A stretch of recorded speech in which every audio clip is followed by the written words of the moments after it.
Electric cars promised cleaner roads. But behind every plug is a toll booth, and behind that toll booth is a private contract shaping who pays, and who profits. The business model looks simple: sell electricity, charge a fee. In reality, operators monetize land, software, subsidies, and monopolized access to parking and traffic. Most drivers never see the hidden ledger. One line item goes to the utility. Another goes to the site host. Then the processor, the network, and the investor. That layering creates a toll stack. A 20-cent kilowatt-hour can become a $1 mile of friction once roaming fees, idle penalties, and surcharges kick in. Politicians call it transition policy. But the first wave of chargers was often funded by public grants, then controlled by private operators with near-total pricing power. This is regulatory capture with a clean aesthetic. Agencies wrote rules for interoperability, yet loopholes allowed closed networks, incompatible apps, and fragmented consumer lock-in. The result is not a market. It is institutional design by spreadsheet, where every minute of delay, every failed charge, becomes revenue. Some sites earn more from penalties than power. If a driver stays too long, the fine can exceed the electricity itself, turning access into punishment. Look at the capital stack. Real estate owners want rent, operators want transaction fees, and investors want growth. The charger is just the front end. Behind the glossy rollout is a dependence on subsidies. Tax credits, state incentives, and municipal giveaways quietly compress risk while privatizing the upside. That is why margins can look absurdly stable. The network earns before adoption scales, because public money de-risks the build-out and shields early losses. Then comes the grid fee nobody advertised. Utilities may charge demand charges, interconnection costs, and upgrade fees that bury small operators before they ever break even. The strongest players negotiate around those costs. The weakest sites absorb them. That asymmetry is not accidental, it is the business model. Private equity saw the pattern early. Buy distressed networks, roll up regional operators, cut maintenance, and monetize the same station twice through software and finance. That explains the broken charger problem.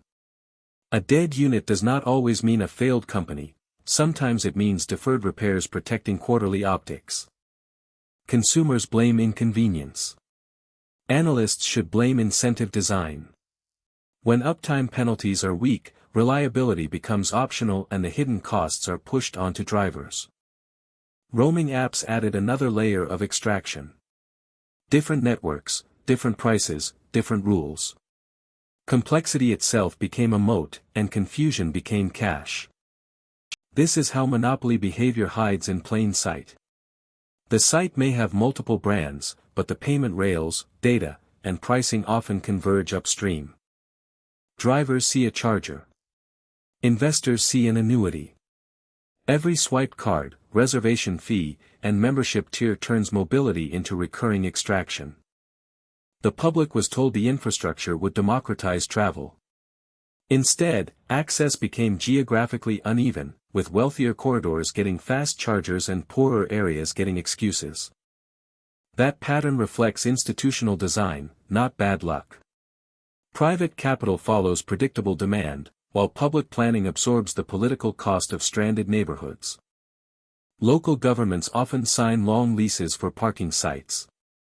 Once the deal is locked, cities lose leverage, even if chargers fail or pricing spikes. Some contracts include revenue shares that look generous on paper. In practice, opaque accounting and clawback terms can leave municipalities with crumbs and liability. The hidden ledger matters here. Who paid for the transformer upgrade? Who owns the software? Who collects the user data? Those answers shape profit. In many places, the answer is not the public. It is a layered chain of vendors, financiers, and asset managers using infrastructure as a financial product. That financialization distorts service. Networks chase headline growth, not steady reliability, because valuation rewards expansion, not maintenance. The result is a brittle system. Even the language is engineered.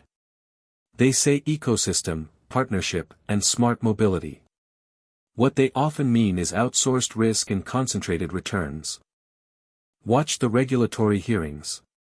Lobbyists push for lighter compliance, while operators warn about innovation. In the end, weak oversight becomes the subsidy.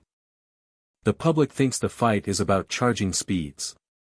It is really about control of access, pricing authority, and the right to meter behavior. When power is privatized, every failure gets monetized twice. First through fees, then through excuses, as firms charge for convenience they never truly guarantee. The structural flaw is simple. Essential infrastructure should reward durability and openness, but this market rewards opacity, exclusivity, and churn. That mismatch breeds resentment and collapse. Drivers feel overcharged. Cities feel trapped. Investors chase exits.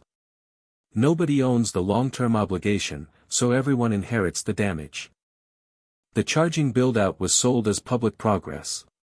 But the economics show a familiar pattern: socialize risk, privatize rent, and leave maintenance to decay. If you follow the money, the mystery disappears. The money flows toward those who control software, permits, sites, and financing, not the electrons. This is the real EV charging file, a marketplace built on public trust, then sealed with private contracts, hidden ledgers, and favorable rules. The bill arrives later, paid by drivers, taxpayers, and grid users. The real story is not charging cars. It is charging the public. Subscribe for more.